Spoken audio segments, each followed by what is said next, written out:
Был этап журналистский, был этап чиновничий. Ну, о директорах тоже есть свои стереотипы, тоже, ну, вот Карабас-Барабас, да, хорошо известный директор театра, художником-оформителем в кинотеатре. Это моя первая была работа. Это в Черском, Да, в Черском. на родине. Да. Да, я сначала поступил на специальность оценка недвижимости. Пусть мир будет разнообразным. Владислав Левочкин родился в селе Барагонцы Усялданского района. Детство и юность прошли в Черском. По первому образованию – журналист. Также получил образование в Институте управления при президенте республики и в Российской академии народного хозяйства и госслужбы. Кандидат культурологии, отличник культуры Республики Саха-Якутия, действительный государственный советник первого класса, лауреат всероссийских конкурсов по журналистике, автор книг, стихов, пьес, либретто, читает курсы по культурной политике и креативным индустриям, участвует в реализации грантовых проектов. С 2022 года работает в Государственном театре оперы и балета имени Сивцева Сорена Маллона. Женат, имеет 3 детей. Любит литературу, путешествия, плавание и рыбную ловлю.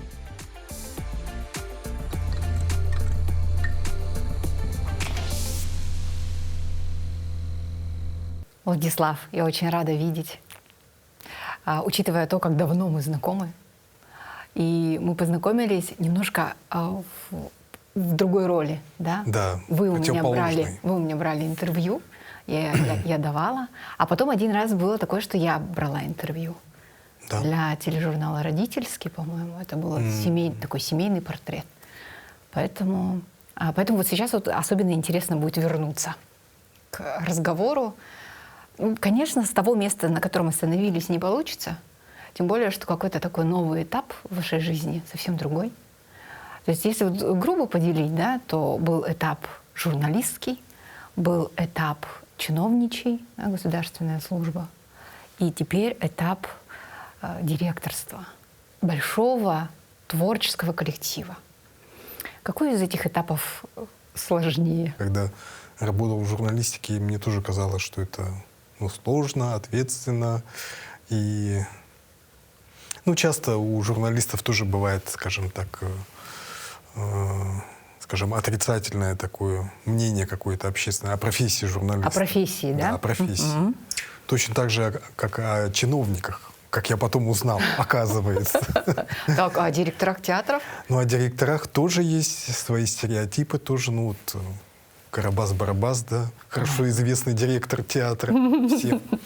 Может быть, я вернусь когда-то назад. А куда? Почему? В журналистику? В журналистику, наверное, нет. Нет, наверное, уже. А между прочим, хорошим был журналистом, таким пишущим. Был, так горько сказала, был. Я стараюсь не терять тоже этот навык. И вот как раз-таки сейчас в творческом коллективе тоже раскрываю свои таланты. Вы либретто пишете. Да, я когда об человек. этом узнала, мне прям стало, думаю, вот все равно, вот никуда же бывших пишущих людей не бывает. Я когда готовилась к интервью, я думала, как же вот можно такого разностороннего человека, многогранного, создать портрет такой, чтобы перекосов не было никаких, и решила пойти легким путем. Решила предложить поиграть в известную вам игру. Я уверена, что известная. Игра в бисер. Я хочу, чтобы вы сами брали каждую бусину и собрали ожерелье своей личности, того, как вы это видите. Какая бусина на этом ожерелье будет первой? Если бусины там и семьянин, и муж, и отец, и творческий человек, и, я не знаю, охотник, рыбак, спортсмен, кто там еще? Но если первое, то, наверное, это что-то из детства, да? В детстве почему-то все думали, что я буду художником. Я закончил художественную школу и даже работал художником-оформителем в кинотеатре. Это моя первая была работа. Это в Черском, да, в Черском. На родине? Да. Это в каком возрасте оформитель кинотеатра? 15 лет мне было где-то. Оформители кинотеатра что делали? Афиши? Афиши, да, афиши я писал. Писал афиши. Это было как летняя подработка в каникулы. Но там я получил первую зарплату и, можно сказать, вот благодаря тому, что закончил художественную школу, вот смог заработать первые свои деньги, да. Ой, ну это же здорово. Потом я вот пришел к тому, что, видимо, журналистская деятельность станет для меня первой профессией. И, собственно, я получил образование тоже журналистское, закончил отделение журналистики и работал. Так, а там еще же была какая-то попытка стать юристом, нет? Да, я сначала поступил на специальность оценка недвижимости в университет по землеустройству. Но это были 90-е годы, конец 90-х, и, скажем, ну, поступали куда могли, и такого вот понятия, как профориентация, не было же, да, особо. Конечно. Не было. Вот. И я думал, чем мне заниматься. Я думал, ну, все-таки, наверное, что-то ближе к гуманитарной науке. И почему-то вот в итоге, ну, я поступал на юридический, просто не смог поступить. Конечно, очень большой конкурс везде был, в Москве. И поступил вот на оценку недвижимости, но это не совсем гуманитарная вещь. Там я изучал геодезию, черчение. Там я стал читать ту литературу, которая была в университетской библиотеке, которая не была в школьной библиотеке. Какое? Ну, например, там Камю, Сартр. И мы как-то вот увлекались, вот передавали друг другу студентами. И, ну, в метро что еще делать, да, когда час едешь на учебу, час с учебы. Как-то меня это затянуло. И потом я понял, что хочу заниматься. Хочу профессионально читать и писать, да? Читать и писать. А что журналистика дала вот как человеку, как личности? Какие понимания о жизни? О жизни, да? Ну, журналистика, на самом деле, мне кажется, это многих журналистов отличает, и многие этого придерживаются. В целом, наверное, стремление какое-то к справедливости. Потому что часто, конечно, журналистика, она освещает какие-то проблемные стороны, какие-то конфликты. Есть такое понятие, как журналистика конфликтов. Журналистские расследования, опять же, да, ну это вот конец 90-х, начало 2000-х. Сейчас немножко все это ушло в другую форму, но тогда это было, ну, то, что на самом деле влияло на общество, на людей. И я работал вот в коллективе, допустим, газеты «Якутия», ежедневная газета «Якутия», большую часть журналистики. Конечно, все разные, диаметрально противоположные личности, которые каждый обладает своими какими-то уникальными особенностями. Но вот в этом, наверное, вот общая была какая-то черта. Конечно, каждый по-своему воспринимает и понимает справедливость, да, у каждого свое мнение о том, что справедливо, что нет. Но это то, что, видимо, журналисты всегда стараются отстаивать. Но о культуре я всегда писал. Я всегда писал, всегда ходил тоже в театр. А это потому что просто самому было интересно, да? Самому было интересно, но это было связано тоже с моими наставниками, кто меня привел в журналистику. Вот Инна Николаевна Феоктистова, Владимир Николаевич Федоров, который принял меня в газету «Якутия», Ариадна Борисова. Но это все такие творческие личности, которые были тесно связаны с театром. Они сейчас тоже сотрудничают. Владимира Федорова, у него очень много тоже пьес. Я, можно сказать, тоже вот в какой-то степени, наверное, по его стезе вот пошел. Как-то неосознанно, Его может опытом быть. Да. вдохновлялся, да? И впервые я именно по заданию пришел в театр. Поскольку, ну, у меня не было такой возможности у Интересно, тех, кто какое жил, же было допустим, впечатление? ну вот я вырос в рабочем поселке Черском, да, естественно, там не было возможности посещать театр, а летом, когда сезон закрыт, уже невозможно попасть в театр. Ну, впечатление было, конечно, очень необычное, интересное. Я тогда как раз познакомился со многими и руководителями, и творческими деятелями, и, надо сказать, не все помнят, что я у них брал интервью. Многие даже удивляются, когда я им напоминаю, что... Я у вас брал интервью, да? Да, потому что, ну, видимо, много уже о них писали. И, ну, действительно, вот как бы память, может быть, стирает какие-то события. Следующая бусина какая будет на нашем ожерелье? Следующее, да? У нас театральная уже была бусина, или мы еще к ней не дошли? У нас, получается, вот точно художественная была, точно была журналистика. Третья. Ну, видимо, чиновник, потому что все равно в глазах многих я все равно воспринимаюсь как вот представитель министерства. Культуры. И до сих пор тоже ко мне иногда обращаются с какими-то вопросами. Чиновник или руководитель? Как Но вот, чиновник как вы это все-таки вот чувствуете? человек, это, наверное, который служит обществу, государству. А надо сказать, что государство, оно тесно связано с обществом. Да? И если ты живешь в обществе, то ты не можешь быть отдельным от государства, потому что все мы граждане страны, все мы имеем паспорт, все мы пользуемся этими благами, потому что некоторые почему-то этого не понимают. Они думают, что они отдельно от государства, отдельно от управления. На самом деле мы все в этом встроены, в одном мире в живем, эту систему, от друг друга зависим. Но, конечно, я очень большой опыт приобрел, работая на госслужбе. Скорее всего, это все-таки госслужба, если правильно вот так называть, госслужба, потому что ты служишь, часто забывая о собственных интересах, о собственных ограничениях. И еще, когда я в журналистике тоже работал, я понимал, что, конечно, люди определенного склада только могут быть служить, госслужащим, конечно. Быть госслужащим. И вот это вот очень интересный переход, конечно, из журналистики, да, четвертая власть, и во власть вот прям в такую функциональную. Ну, это в какой-то степени даже какой-то вызов, что, журналисты, они обычно лучше всех же знают, да? Конечно, как нужно управлять. А тут вот покажи, как бы, да, вот на самом деле, как нужно. Так сложилось, и почему-то так получилось. Я тоже никогда не представлял. Но, видимо, вот какая-то у меня тоже потребность была и внутренняя, поскольку я, с одной стороны, творческий, да, с другой стороны, я дисциплинированный, самоорганизованный, и в этом отношении тоже стараюсь окружающим помочь. И у меня всегда была какая-то общественная активность.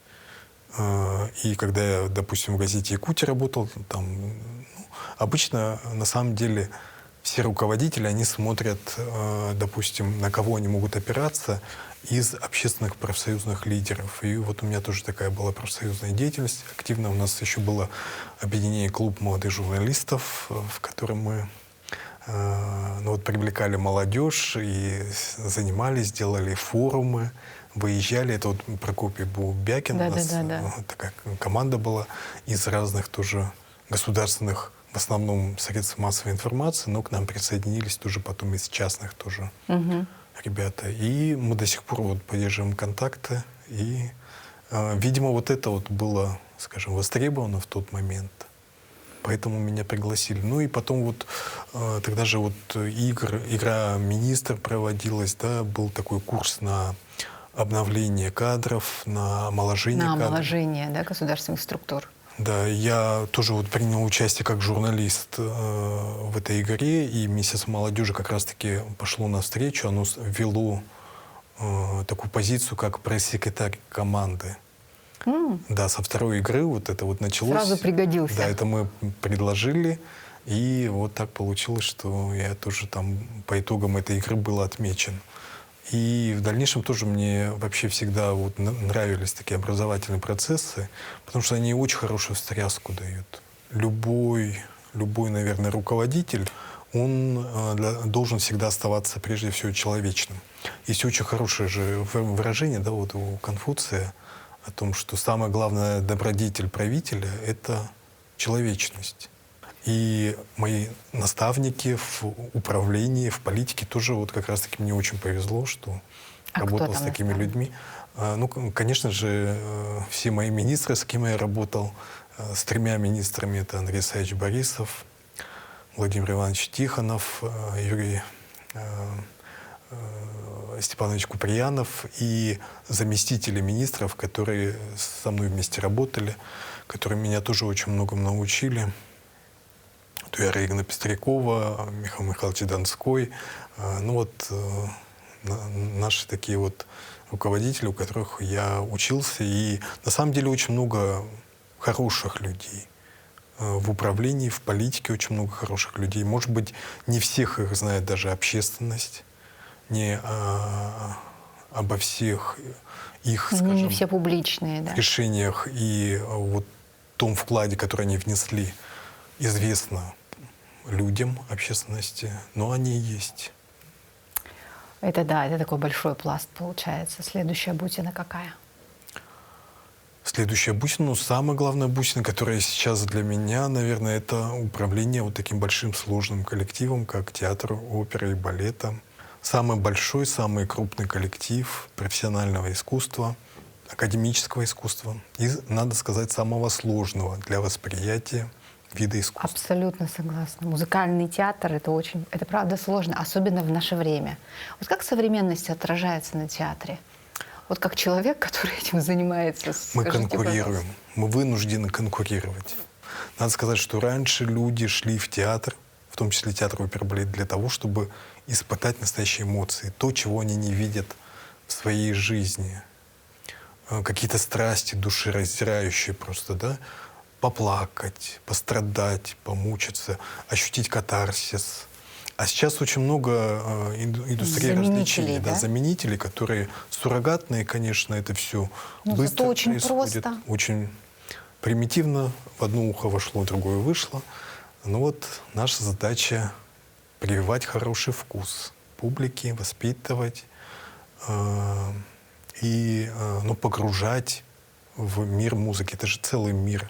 Я сам для себя его тоже каждый день открываю. Это, и музыканты сами тоже не все полностью знают, потому что это целая вселенная. Очень часто бывает же так, что родители театральные такие говорят, вот, это ценность, и ребенок приходит такой, что воля, что неволя, и сидит весь спектакль где-то в игре находится. И это видно.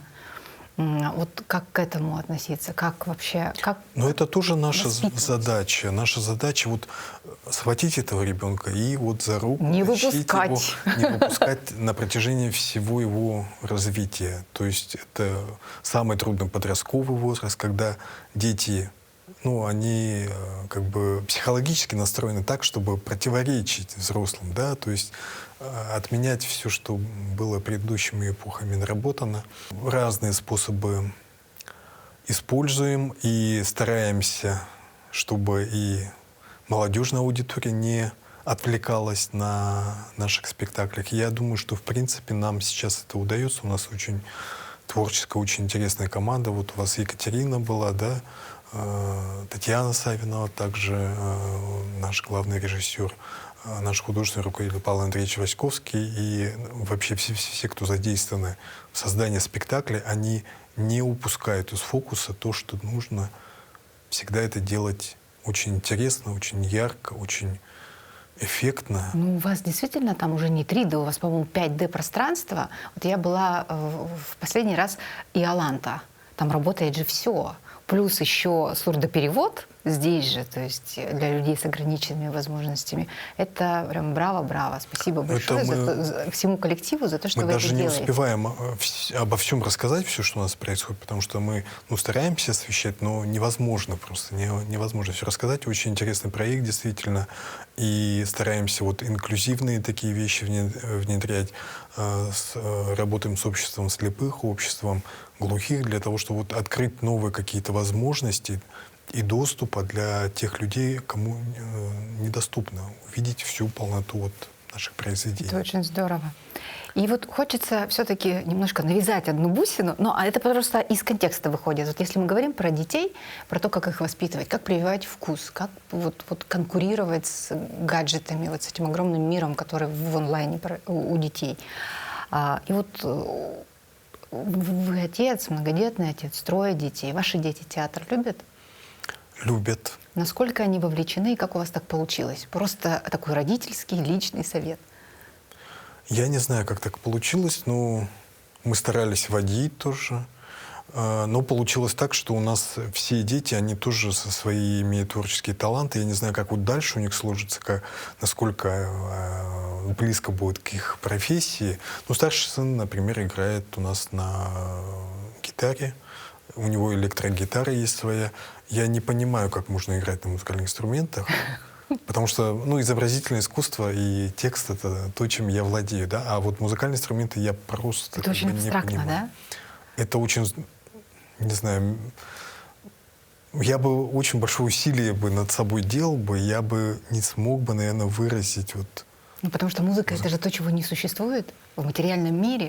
То есть, понятно, вот на холсте там нанес мазок, и он уже есть. Да. Написал слово, и оно уже есть. А музыка — это же абстрактно. Это звук, это как это происходит, я не понимаю. Но вот как-то он подбирает. Ну, Играет, да? Без нот, да, играет. Средняя дочь у меня заканчивает художественную школу тоже. Художник, ну, здесь уже предпрофессиональное образование. И, может быть, в дальнейшем тоже она как-то решится, как-то связать еще. Пока не знаем. Но младшая, она у нас вообще в балетной школе. Она юная балеринка у нас. Уже выступает в спектаклях. Несмотря на то, что папа может рассказать, что балет — это нелегкое искусство совсем. Это нелегкое искусство, и, конечно, где-то хочешь своего ребенка побаловать, но здесь не получится. Здесь не получится, но не знаем, как будет дальше, потому что, конечно же, как в любом искусстве, везде идет большой отсев, мы тоже это понимаем, что не все доходят до финишной прямой. Это как большой спорт приблизительно, да, и только на профессиональной основе они занимаются уже этим. Да, живой жизнь. процесс у вас сейчас происходит. Желаю вам удачи. И есть ли какая-то завершающая еще одна бусина, о которой, может быть, я не знаю? Так. Вот что хотелось бы добавить вот в это ожерелье личности? Ну, на самом деле, я, конечно, очень люблю путешествия, и вообще всегда много путешествовали, и я сам путешествовал до того, как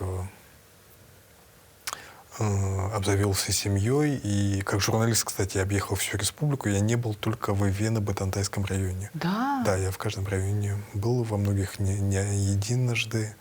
И это всегда интересно выезжать в командировки. Уже с наступлением пандемии мы открыли для себя туризм по Якутии. На колесах. Да, просто, на колесах. На машине. На колесах все ближайшие районы объехали, все места посмотрели, но еще много чего не видели. Поскольку мы семьей выезжаем, то, конечно, семья требует комфорта. Ну вот рыбалка, выезды такие вот семейные, где вместе можно и покупаться, и порыбачить, найти какие-то новые места, новые локации. Это с удовольствием, да? Это с удовольствием. И, конечно, не так часто, как хотелось бы, но мне кажется, что у каждого человека должна быть такая вот отдушина. Традиционный завершающий блиц. Буквально 3 вопроса. Если не Якутск, то какой город?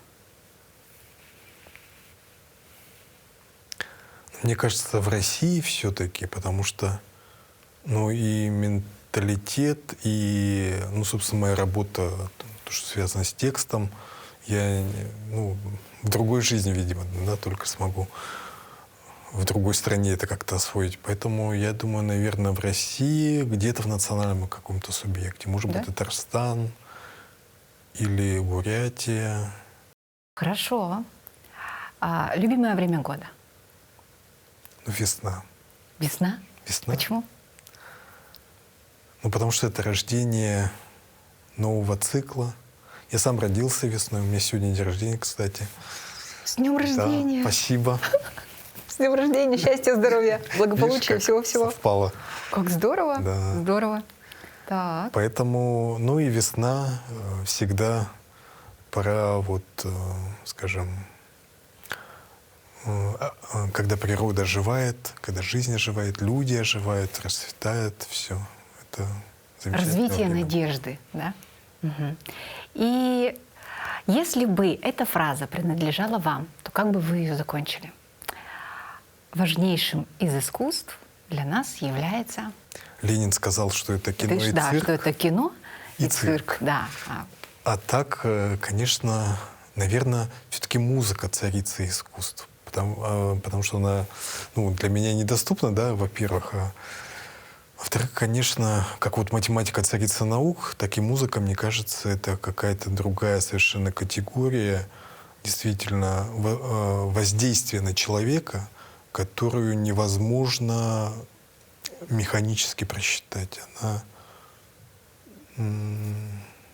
Она комплексно воздействует. Ну, звук — это вообще как бы воздействие же, да, воздействие на окружающую среду, на человека и на подсознание человека, на его состояние. Вообще музыка на самом деле очень меня вдохновляет. Я даже, когда пишу, я иногда включаю музыку. А какую? А кто любимый композитор? Ну, я слушаю все, что есть на самом деле. Что-то есть и из классической музыки, но сейчас вот есть очень многие такие популярные, знаешь, вот как целебная музыка, музыка там восстановления, Такие оздоровления. немножко мантрообразные, да? Медитативная, чтобы она слишком не отвлекала, но как бы настраивала на какой-то вот поток сознания. Но это вот для фона. А для того, чтобы вот прям вдохновиться, вот если музыка как процесс слушания, то тогда какой композитор? Какой композитор? Я вчера поняла, что у меня вот прям топ-3 композитора, и все остальные для меня, оказывается, так, фон. Я так не могу сказать. Да? Ну вот когда-то Майкл Найман, например, я слушал, да. Очень часто, вот, кстати, вот музыка из фильмов, она такой бывает Согласна. Именно погружающей и воздействующей, да, потому что это очень важная составляющая. Конечно, у аудио. него задача такая. Вот поэтому не могу сказать, что есть вот один. Ну и чудесно. И не надо выбирать. Не надо. Да? Пусть Хорошо, мир... когда не надо выбирать. Конечно. Пусть мир будет разнообразным, да, и разнообразным, прекрасным, благосклонным к вам, ко всем нам. Особенно к вам, конечно, потому что день рождения. Еще раз поздравляю. Спасибо. Спасибо.